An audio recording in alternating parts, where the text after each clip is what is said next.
Welcome to the deep dive. Today we're really getting into how our minds work, looking at Daniel Kahneman's fantastic book, Thinking Fast and Slow. That's right. You shared some key parts with us, and, well, the goal here is to really understand these two ways of thinking he talks about. There's system one, that quick, gut feeling kind of thinking, and system two, which is, slower and more thoughtful. Exactly. And we want to see how they interact, how they shape our judgments, our decisions, hopefully give you some practical insights into your own thinking. Definitely. So maybe start with an example. How do we see these two systems clash? Okay, perfect way to start is with a classic little puzzle. Ready? Yep, ready? A bat and a ball cost $1.10 in total. Now, the bat costs exactly $1 more than the ball. So how much does the ball cost? Just what's the first number that springs to mind? 10 cents. Straight away. It feels right. That's it. That feeling 10 cents, that's your system one jumping in, super fast, automatic, and makes a quick link. But, okay, let's slow it down a sec. Let's actually engage system two. If the ball is 10 cents and the bat is $1 more, that makes the bat $1.10, right? So $1.10 for the bat plus 10 cents for the ball. That's $1.20. Oh, hang on. Yeah, that's not $1.10. Okay, wait. See? Why? System one gave you a plausible but wrong answer. Right. So if the ball was 5 cents, then the bat would be $1.05 because it's $1 more. Yep. And 5 cents plus $1.05, that is $1.10. Okay. Wow. So my gut feeling was wrong. Precisely. And that little puzzle just shows it perfectly. System one, automatic, intuitive, often running below the surface. System two, that's the deliberate analytical thinking. It's slower, needs focus. And it kind of has to step in when system one gets stuck or, makes a mistake. Exactly. It gets mobilized when things get tricky. Okay, so system one is that fast, almost instinctual thing. Tell me a bit more about its everyday job. Well, think of system one as your brain's autopilot. It's always on, scanning the environment, giving you quick reads on situations. It's automatic, fast, often unconscious, intuitive, and yeah, often emotional too. Effortless seems like the key word. It really is. It operates without strain, connects ideas really quickly. That's the associative bit. But like we saw, it tends to jump to conclusions based on whatever seems most obvious or available. Right, so if system one is the autopilot, constantly making these quick judgments, what's system two up to? Is it just waiting? Not exactly waiting, more like monitoring. System two is very different. It's controlled, slow, deliberate, analytical, logical. It feels like effort to use it. Like doing math problems or concentrating hard on something. Precisely. It requires focused attention. It follows rules, performs calculations. Now, both systems are generally active, but System 2 usually hums along in a low-effort mode, kind of overseeing System 1's suggestions. Until there's a problem. Until System 1 hits a snag, like that bat and ball math or something unexpected happens, then System 2 ramps up and takes over the controls, so to speak. Got it. So system one is like the fast-talking friend with lots of ideas, some good, some not so good. Yeah, maybe. And system two is the friend who stops and says, hang on, let's think this through properly. That's a great way to put it, actually. System 1 gives the quick impression. System 2 does the deeper dive. But, we shouldn't dismiss System 1. It's actually brilliant at many things despite its flaws. Oh, absolutely. I mean, we run on gut feelings all the time. What are its strengths? Well, it's fantastic at spotting simple patterns, like noticing similarities between things instantly. It's also key for integrating lots of little bits of information to give us an overall feel for a situation really quickly. Okay. And, crucially, it's where expertise lives. A chess grandmaster seeing a brilliant move instantly, that's highly practiced System 1 intuition built on thousands of hours of recognizing patterns. So experience trains system one to make better, faster judgments in certain areas. Yeah. That makes sense. But let's talk about where it goes wrong. You mentioned biases. Yes, and this is where understanding it becomes really useful for, navigating life. System 1 has this built-in tendency to believe things. It's quite gullible, actually. Gullible. How so? It struggles with doubt. When System 1 gets information, its default setting is basically accept as true. Actively doubting or questioning something requires effort. And effort means? System 2, disbelief is hard work, mentally speaking.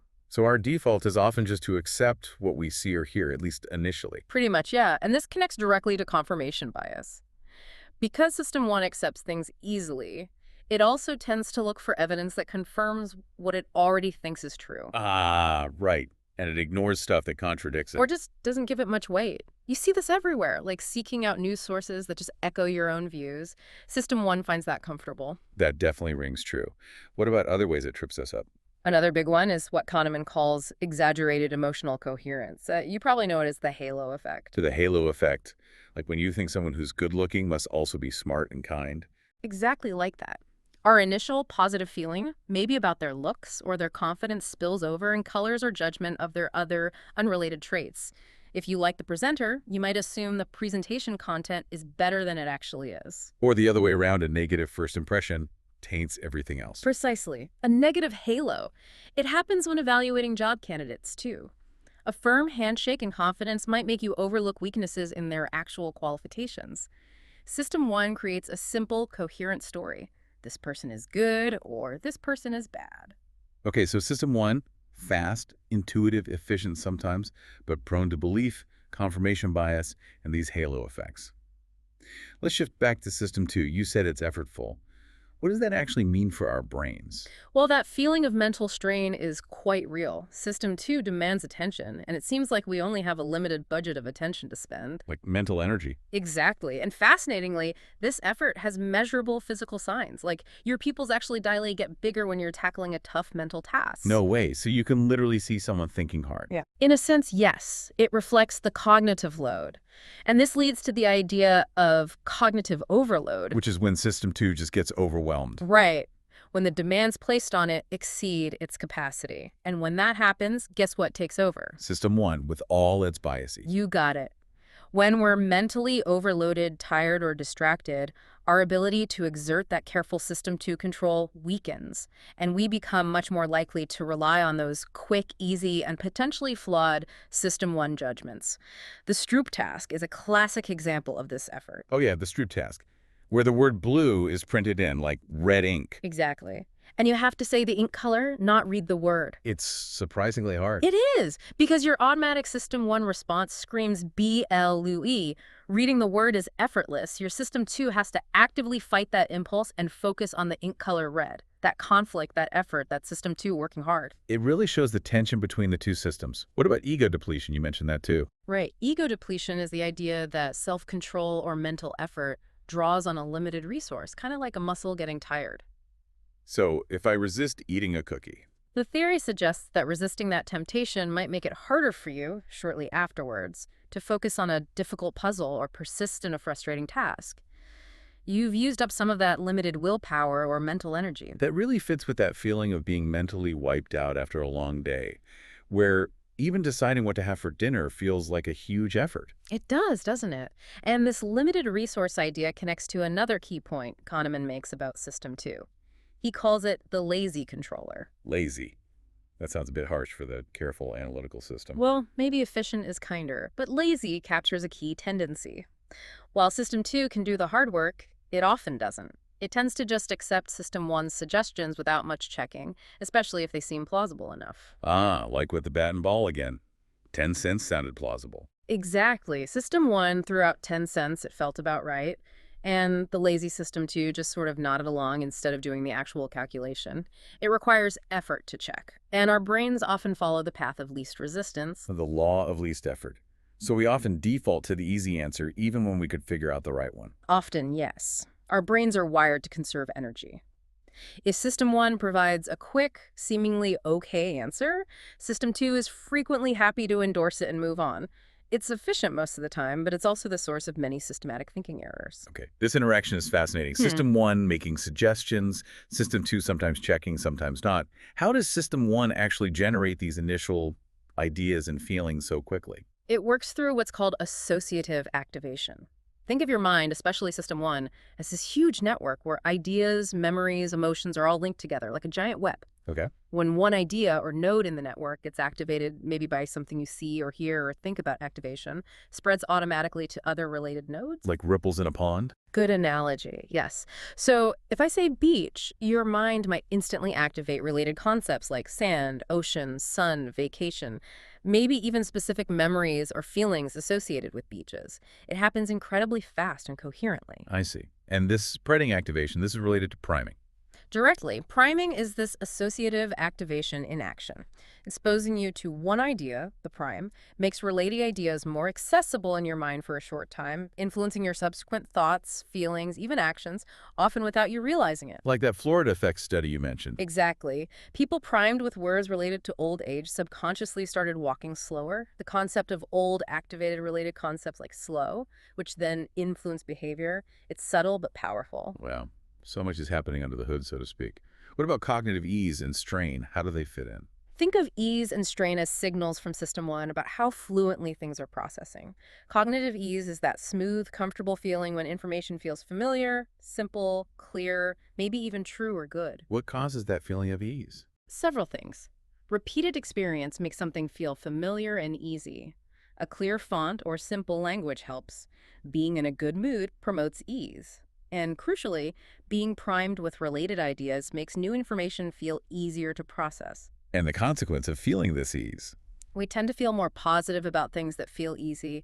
We might judge them as more familiar, more likely to be true, more likable, and less effortful. It feels good. Okay, and cognitive strain. That's the opposite. It's triggered by novelty, complexity, difficult calculations, unclear instructions, even frowning. Strain feels effortful, uncomfortable, maybe suspicious. And what does strain do? It acts like an alarm bell for System 2.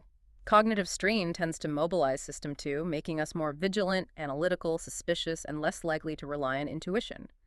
Interestingly, people actually make fewer errors on tasks like the bat and ball problem when they're experiencing cognitive strain. So ease makes us accept things more readily, potentially including false things if they feel familiar. Precisely. That's the illusion of truth. A statement you've heard before, even if you initially knew it was false, can start to feel true simply because the repetition creates cognitive ease and familiarity. It's why propaganda or marketing slogans work, even if they're nonsense. This is all adding up to a picture where System 1 is constantly generating impressions based on ease and association, and it sounds like it often jumps to conclusions because of this. That's a perfect way to put it. System 1 builds the best possible story based on the information immediately available. And this leads us to one of Kahneman's most important concepts, WYSIOD. WYSIOD. WYSIOD, what's that stand for? What you see is all there is. Okay. What does that mean in practice? It means System 1 operates entirely on the activated ideas, the information currently in front of it. It doesn't naturally account for information it doesn't have. It builds a coherent story from the available pieces and pretty much ignores the missing ones. So it doesn't consider the limitations of the evidence it's using? Not really, no. It focuses on coherence over completeness. This WISAID principle is sort of the engine behind many biases. Like which ones? Well, overconfidence is a big one. Because System 1 creates a coherent story from limited information and ignores the gaps, we often feel much more confident in our judgments and beliefs than the actual evidence warrants. What we see seems complete even when it's not. Right, because we're not aware of what we're missing. How does framing fit in? Framing effects are a direct consequence of WISAID. How information is presented, the frame determines what you see. So different frames highlight different pieces of information for System 1 to work with. Exactly. Saying a surgery has a 90% survival rate makes you see the survivors. Saying it has a 10% mortality rate makes you see the deaths. System 1 builds its story based on that specific framing, ignoring the logically equivalent alternative frame. What you see is all there is for that judgment. Even though the underlying fact is identical, that's powerful. Yeah. And base rate neglect. Same principle.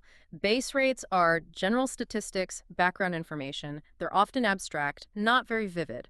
But specific descriptions, say, of an individual person, they're concrete, often evoke stereotypes or emotions. And System 1 latches onto the specific description. Right, because that specific information is what it sees most clearly. It often neglects the less salient but potentially more important base rate information. WISIOD means the vivid, specific case dominates the story System 1 constructs, pushing the general statistics into the background. Wow. Okay, so pulling this all together from our deep dive today, thinking fast and slow really paints this picture of a constant dynamic dance between our fast, intuitive, sometimes error-prone System 1. Yeah, and our slow, effortful, analytical, but often lazy System 2. Yeah. And realizing just how much System 1 runs the show, often behind the scenes, is, well, it's quite eye-opening. It really is, and hopefully understanding this gives you a powerful lens to look at your own thinking. Recognizing System 1's shortcuts and System 2's reluctance is kind of the first step to, maybe catching some of those biases in action. Like with the bat and ball problem, that initial feeling versus the calculated answer. Or realizing how subtle priming might be influencing us. Those are perfect aha moments. And knowing about WIS-IoT, knowing that your mind builds confident stories from limited data, that's huge. It definitely gives me that framework I was looking for to understand how information gets processed fast and slow. So maybe a final thought for you to consider as you go about your day. Think about a decision you made recently. It could be anything, big or small. Okay. Try to unpack it a little. Can you see traces of System 1's quick intuition? Where might System 2 have stepped in? Or perhaps where should it have stepped in more? What might have changed if you'd consciously engaged that slower, more effortful thinking? Just playing with these ideas, applying them to your own experience, that's how you can start to really use this understanding to perhaps think a little clearer in the future.